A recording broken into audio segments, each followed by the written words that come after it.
शिवालयमिदं प्रोक्तं शिवस्य परमात्मनः परसकत्या समायुक्तं त्रयो परमेश्वरः। आज शिव महापुराण जी की कथा के क्रम में विद्येश्वर संहिता का आज 18वां अध्याय है। इस अध्याय को हम दो भागों में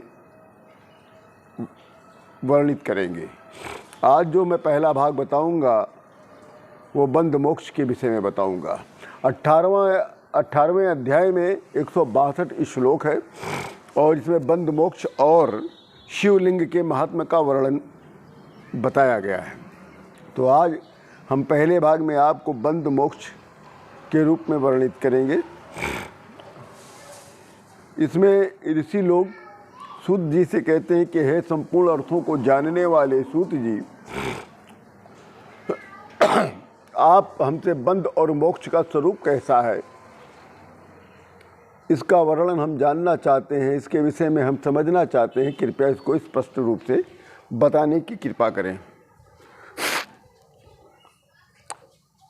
सूत जी कहते हैं कि हे शिव भक्तों, बंध मोक्ष के लक्षण तथा मुक्ति के उपाय को मैं आप लोगों से सरल पूर्वक में आप लोगों को मैं बता रहा हूँ।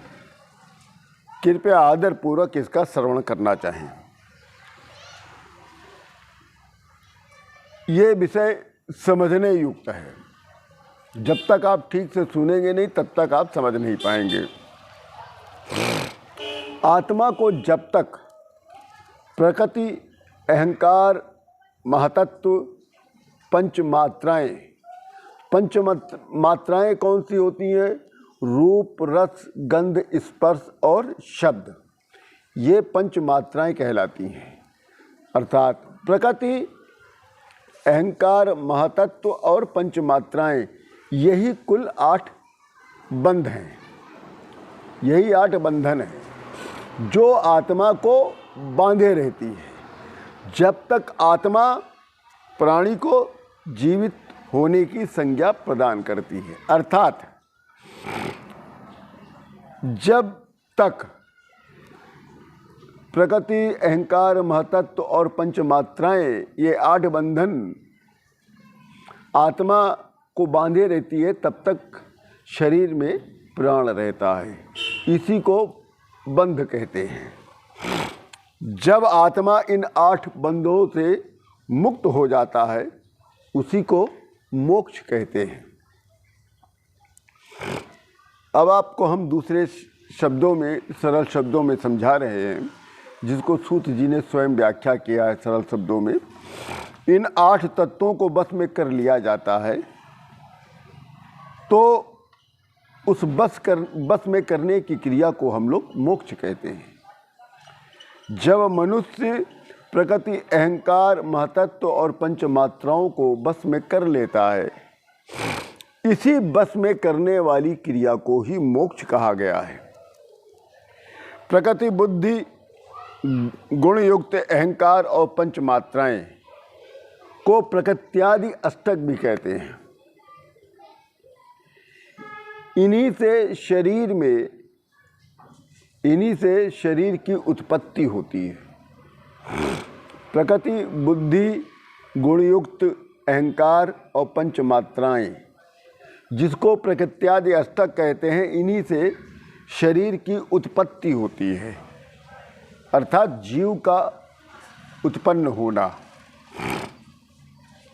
जो शरीर से उत्पन्न होता है उसे कर्म कहते हैं। शरीर और कर्म जो जन्म बार बार होता है उसे बंध कहते हैं। प्रकृत्यादि अष्टक से शरीर जन्म होता है, शरीर से कर्म जन्म होता है। शरीर और कर्म का जन्म जब बारंबार होने लगता है उसे बंध कहते हैं। इनसे ही मुक्ति पाने की क्रिया को मोक्ष कहा गया है।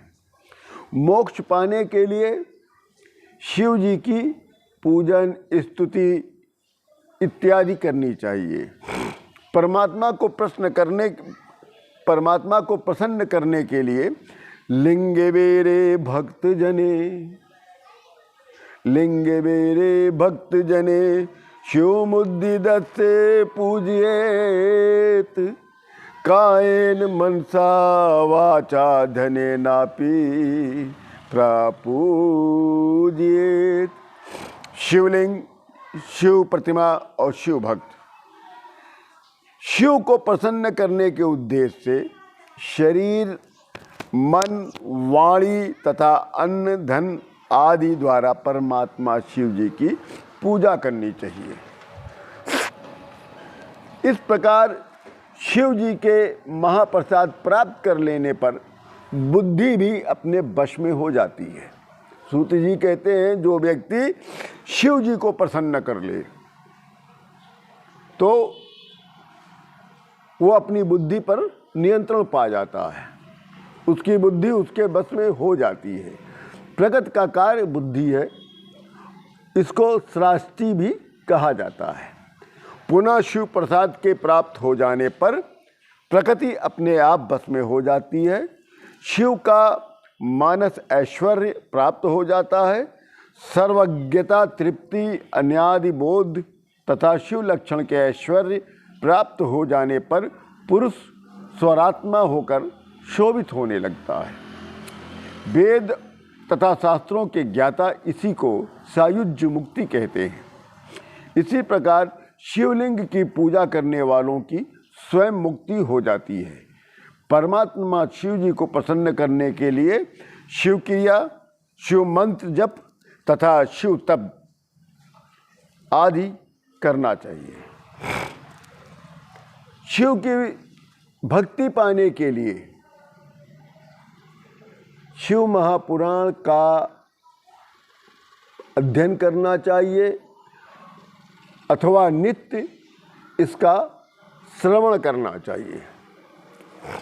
जो भी व्यक्ति शिव का भक्त होता है वो अपने जीवन में कम से कम एक बार या अधिकतम कम से कम 5 बार अगर शिव कथा का पाठ करवा लेता है उसका जीवन धन्य माना गया है।